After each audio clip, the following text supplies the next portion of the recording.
Nous sommes mardi 4 mars. Mesdames et messieurs, bonsoir et bienvenue dans ce journal. Activité au palais de Koulouba, le président de la République a reçu cet après-midi en audience l'envoyé spécial du Premier ministre britannique pour le Sahel, Stéphane O'Brien, et une délégation de l'Association francophone des commissions nationales des droits de l'homme. Le premier était venu échanger avec le chef de l'État sur la coopération entre son pays et le Mali. Quant à la délégation francophone, elle est venue demander l'appui du chef de l'État pour le renforcement du statut de la Commission nationale des droits de l'homme. Compte rendu, Moussa Fani. L'envoyé spécial du Premier ministre britannique pour le Sahel a été la première personnalité reçue par le président de la République. Au centre des échanges, le développement et la sécurité au Mali. Je porte le bonheur de mon Premier ministre, M. David Cameron, et son bonheur pour l'avenir de Mali après les élections démocratiques et pour l'avenir au Mali. Partout dans le Sahel, il est très important d'avoir la bonne gouvernance, l'assistance de la communauté internationale, surtout l'assistance avec l'entraînement militaire de l'Union européenne et les autres aspects d'assistance internationale. C'est une réunion excellente et je suis très confiant sur l'avenir de Mali et surtout à propos des partenariats avec le Mali. Et j'ai été dans le rôle du envoyé spécial pour le Sahel depuis octobre de 2012.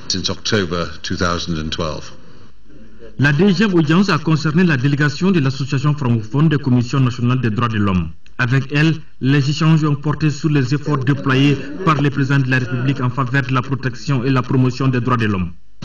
Nous étions venus rendre une visite de courtoisie à son Excellence, Monsieur le Président de la République, pour le remercier pour tous les efforts qu'il a fait pour la promotion et la protection des droits de l'homme, demander son appui en vue du renforcement de notre institution nationale des droits de l'homme, qui est la Commission nationale des droits de l'homme, pour que notre Commission nationale des droits de l'homme puisse être renforcée. Le problème des droits de l'homme est un problème crucial et récurrent. Et donc, ils sont là pour aider l'État, pour aider les citoyens à prendre véritablement en charge ces questions-là. Avec le retour progressif de l'État dans le Nord, avec le retour des réfugiés, des déplacés, et donc la vocation de l'État à prendre en charge les questions de justice liées aux troubles du Nord, forcément la Commission nationale des droits de l'homme est un partenaire privilégié. Le ministre des Affaires étrangères et de la coopération internationale quitte Bamako ce mardi pour Rome, où il prendra part aux travaux de la conférence ministérielle internationale de soutien à la Libye, conférence qui aura lieu le 6 mars. Cette conférence sera l'occasion pour la communauté internationale d'apporter son soutien ferme à une Libye souveraine et unifiée et à son processus d'édification d'un État moderne et efficace.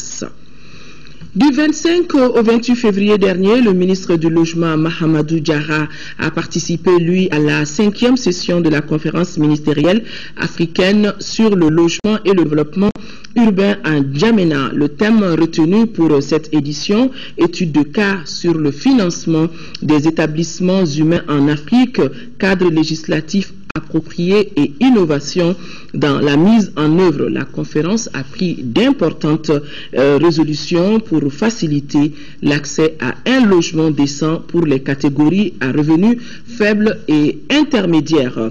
Signalons que le ministre du Logement a signé avec ONU Habitat, un protocole d'entente portant sur la mise en œuvre de la phase 2 du programme participatif d'amélioration des bidonvilles dans notre pays.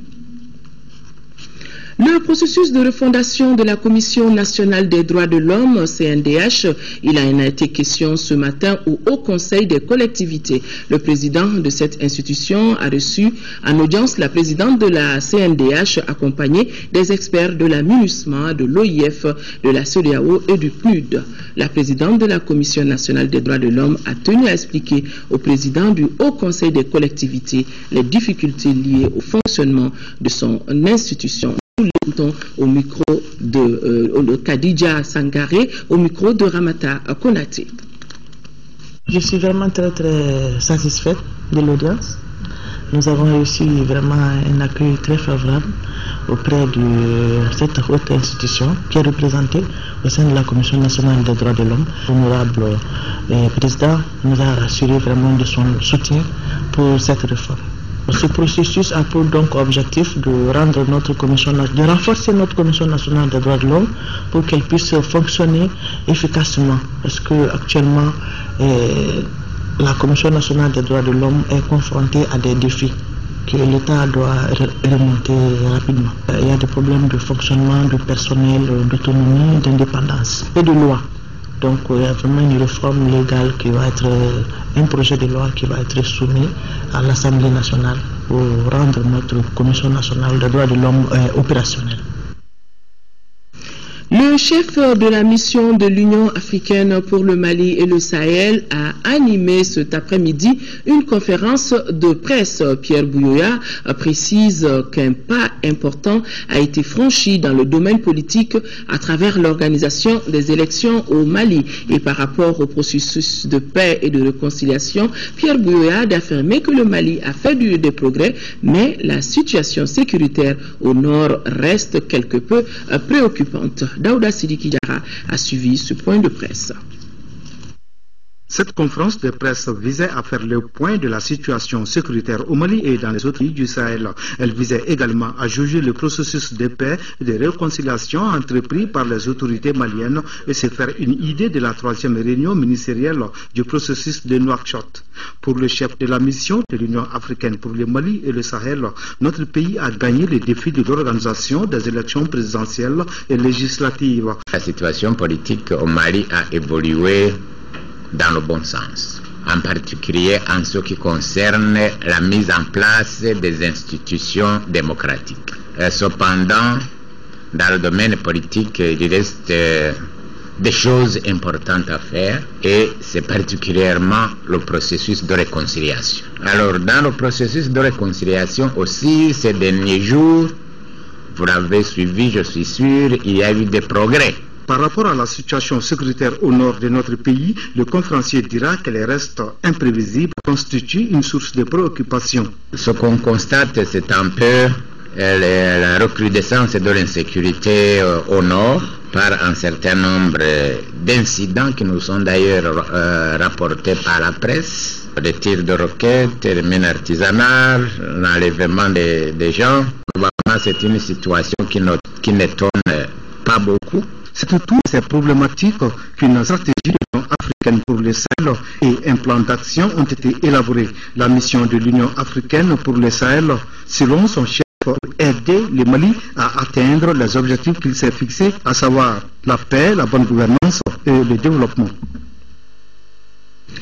Madame Keïta Aminata Meiga, l'épouse du président de la République, est à Kinshasa où elle participe depuis hier à la 2e édition du Forum mondial des femmes francophones aux côtés de la première dame de la République démocratique du Congo. L'ouverture des travaux était présidée par Joseph Kabila, le président de la RDC, et Catherine Samba Panza, première présidente d'un pays francophone, est l'invitée d'honneur du forum qui traite du thème « Les femmes actrices du développement » et la scolarisation des filles, le premier des droits.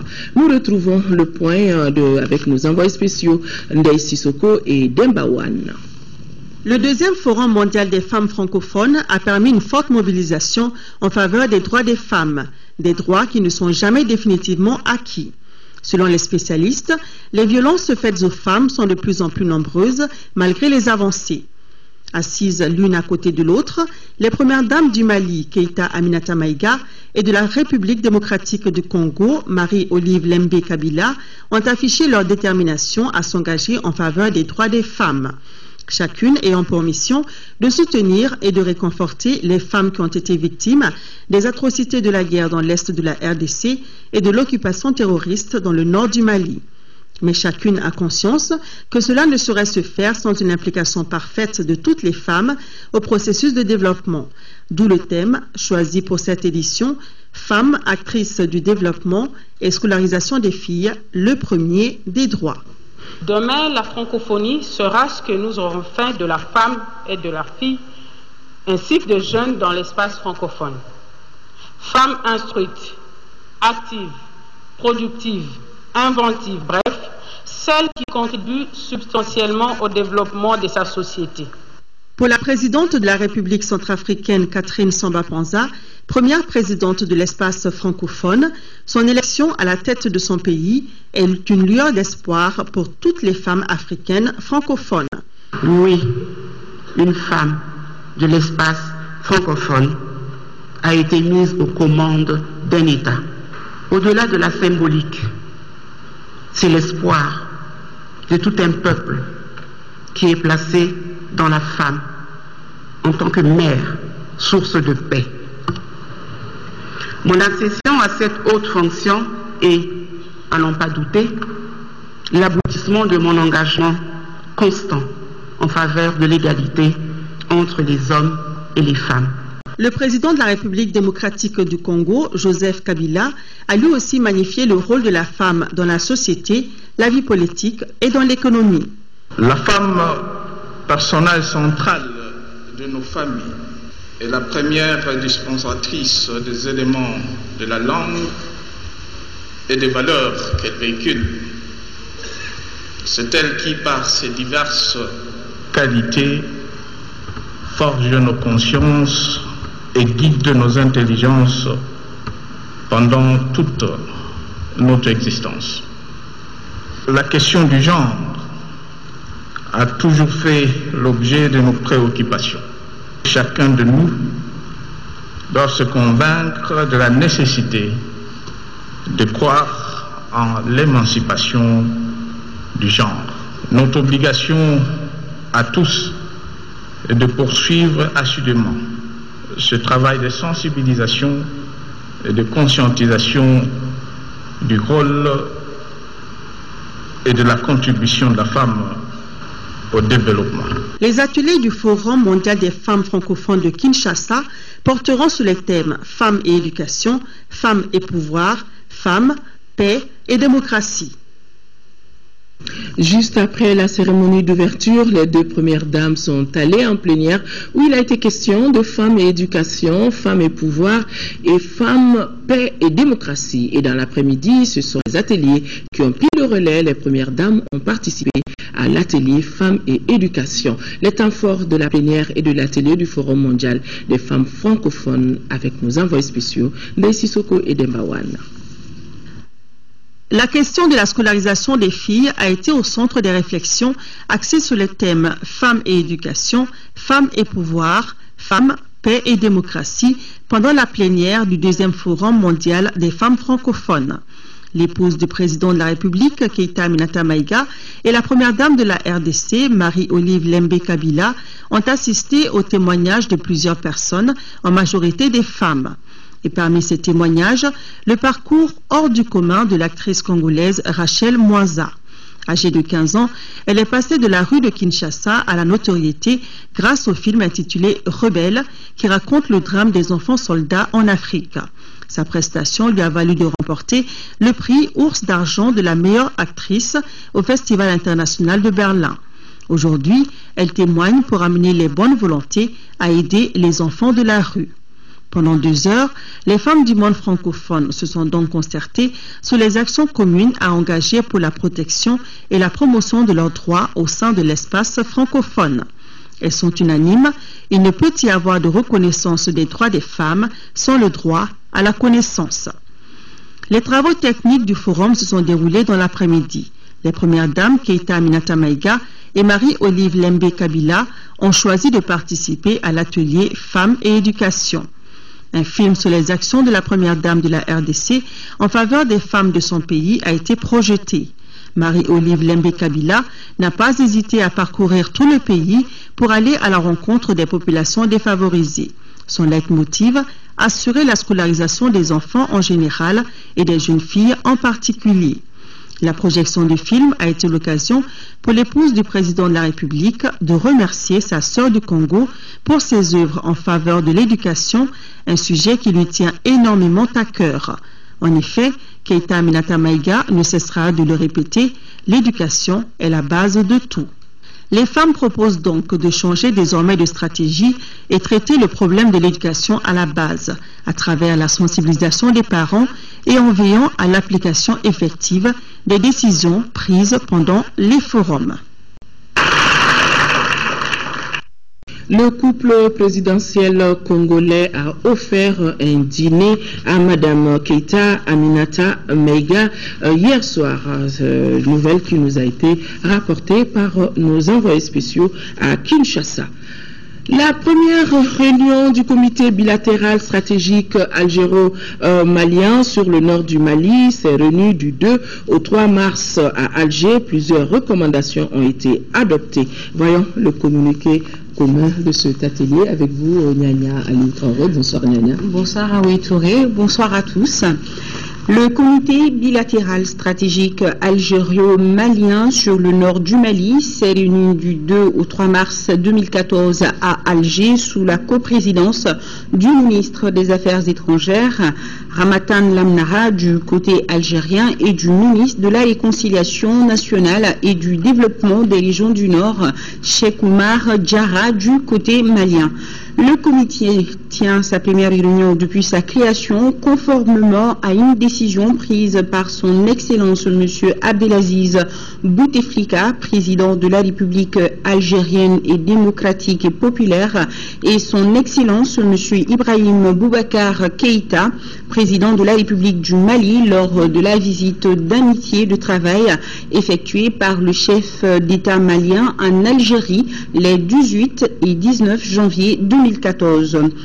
Un communiqué commun donc. Le comité qui traduit la volonté politique des deux chefs d'État de bâtir une relation spéciale basée sur un partenariat stratégique assure le suivi et la mise en œuvre de mesures de nature à contribuer au règlement pacifique des problèmes du Nord dans toutes leurs dimensions et tout en œuvrant à la réunion des conditions de consolidation de la paix, de la sécurité et de la stabilité dans toute la région du Sahel. Au cours de la réunion, les deux parties ont passé en revue les récents développements de la situation au Mali et particulièrement dans les régions du Nord au plan sécuritaire, politique, économique et humanitaire. Elles sont convenues à cet égard de continuer à conjuguer leurs efforts pour créer un front uni contre les menaces à la sécurité des deux pays, notamment le terrorisme, le trafic de drogue et le crime organisé. La partie algérienne a réitéré sa satisfaction pour l'évolution positive de la situation au Mali au plan politique et institutionnel. Elle a également fait part de son appui aux réformes engagées par le gouvernement pour consolider la pratique démocratique de l'état de droit. Elle a encouragé à intensifier et accélérer le processus de réconciliation nationale en cours et exprimé sa disponibilité à apporter son assistance en la matière. Se référant à la feuille de route de sortie de crise présentée par le gouvernement malien et dans laquelle ce dernier réaffirme son appui aux discussions exploratoires engagées sous l'égide de l'Algérie, les deux parties se sont félicitées du processus de consultation et exploratoire lancé par l'Algérie pour rapprocher les vues des mouvements du Nord dans la perspective de l'ouverture du dialogue intermalien tant attendu. La partie algérienne a informé la partie malienne des résultats des consultations exploratoires engagées sous ses auspices pour réunir les conditions de succès d'un dialogue intermalien inclusif. Cette première étape a été jugée positive et prometteuse. La partie algérienne a également exposé les éléments envisagés pour la prochaine étape.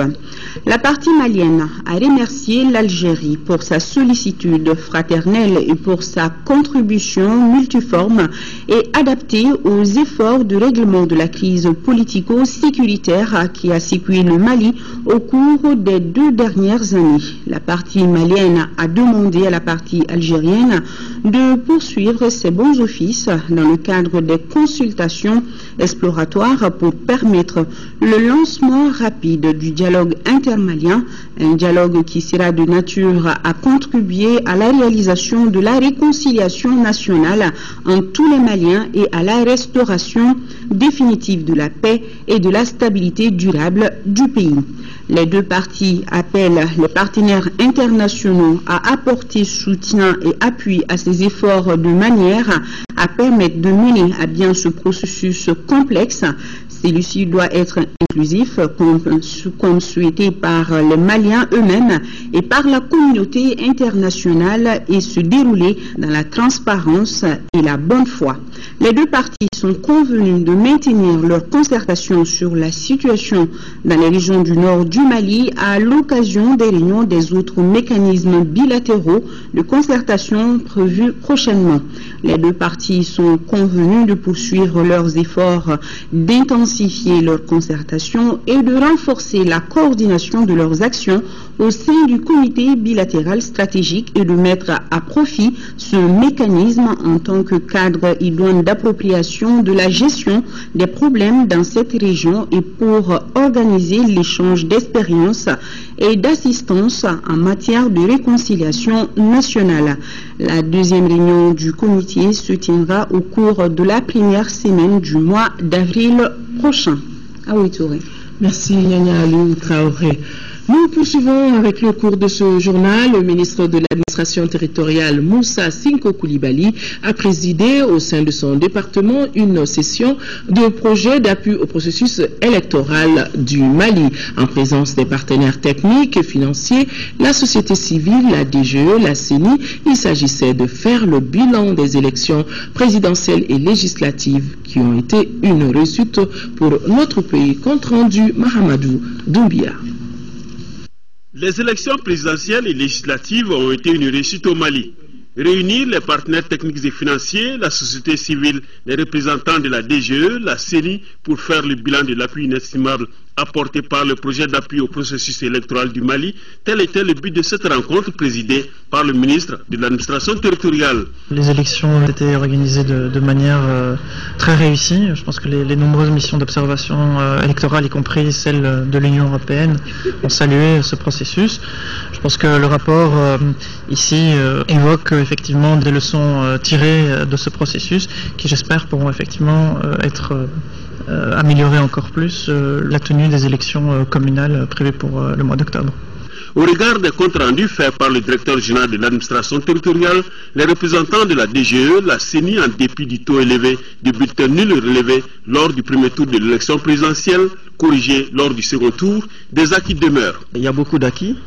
Déjà, il y a l'existence d'un fichier biométrique, aussi la disponibilité des cartes NINA, qui sont des cartes très fiables, très sécurisées. Mais bien évidemment, nous allons continuer à travailler, à améliorer. Un des défis, c'est comment faire en sorte que le fichier qui est issu du dernier recensement avec puisse être mis à jour. Confiant suite aux acquis et au bon déroulement des élections présidentielles et législatives, les partenaires techniques et financiers acceptent d'accompagner notre pays pour les prochaines élections communales prévues en octobre 2014. Faire le bilan des activités 2013 et élaborer le programme d'activité 2014, tel est l'objectif visé par la réunion annuelle de la Direction nationale des eaux et forêts. Ouverte ce matin au centre forestier de Tabakoro, la réunion regroupe pour 3 jours les directeurs centraux, les directeurs régionaux des eaux et forêts et leurs partenaires. Nando Dambélé, compte rendu. Il est de tradition pour la Direction nationale des eaux et forêts de rencontrer ses partenaires tous les ans pour développer le partenariat public-privé en vue d'une gestion durable des ressources forestières et fauniques. C'est dans ce cadre que se tient cette dernière réunion annuelle, regroupant les directeurs centraux, les directeurs régionaux et les partenaires des services des eaux et forêts. Elle a pour objectif de faire la rétrospective de l'année 2013 et d'élaborer le programme 2014. Au cours de cette année 2013, entre autres, les activités suivantes ont été réalisées. L'élaboration de 2 projets de loi et de 4 projets de décret, la révision de la stratégie nationale et le plan d'action en matière de diversité biologique, l'élaboration des plans d'aménagement et de gestion des forêts classées de Niamina et de Wani, l'élaboration des 48 plans d'aménagement et de gestion des massifs villageois. La liste est longue. Le partenariat public-privé occupe une place de choix dans la gestion durable des ressources forestières et fauniques. Signature de la convention de AID-SA pour la mise en œuvre du plan d'aménagement et de gestion des complexes de Bougouni en Foula et l'aménagement des terres de culture adjacentes au complexe concrétise davantage la volonté politique du gouvernement du Mali de faire du partenariat public-privé une option de développement économique et social en général et de gestion durable des ressources forestières et fauniques en particulier. Rappelons que l'amélioration du contrôle forestier a permis la génération du chiffre record de 1,72,378,000 francs CFA au titre de l'exercice 2013, soit un taux de progression de 24,5% par rapport à l'année précédente. Les mesures de déguerpissement prises par le gouvernement concernant les voies publiques suivent leur cours. Un tour du côté du Dabanani et du Raïda ainsi que vers les halles de Bamako a permis à notre équipe de reportage de faire le constat. Pour certaines personnes, les mesures sont bien accueillies. D'autres, par contre, estiment que c'est une injustice sociale puisque les voies constituent pour eux leur gagne-pain quotidien. Les avis sont partagés sur la question. Nyanya Aliou Traoré est allé voir. Depuis lundi, le gouvernement est passé à l'acte concernant la libération des voies publiques. Le ministère du Commerce et de la mairie du district de Bamako ont pris les taureaux par les cornes. Un dispositif important a été mis en place. Tenez par exemple, au niveau du Dabanani et du Raïda, les forces de l'ordre sont postées tout au long de la route. Une mesure saluée par certains citoyens. Je suis contre, je ne suis pas contre. Parce que nous faisons partie de la population. C'est là où nous recevons nos gains, généralement.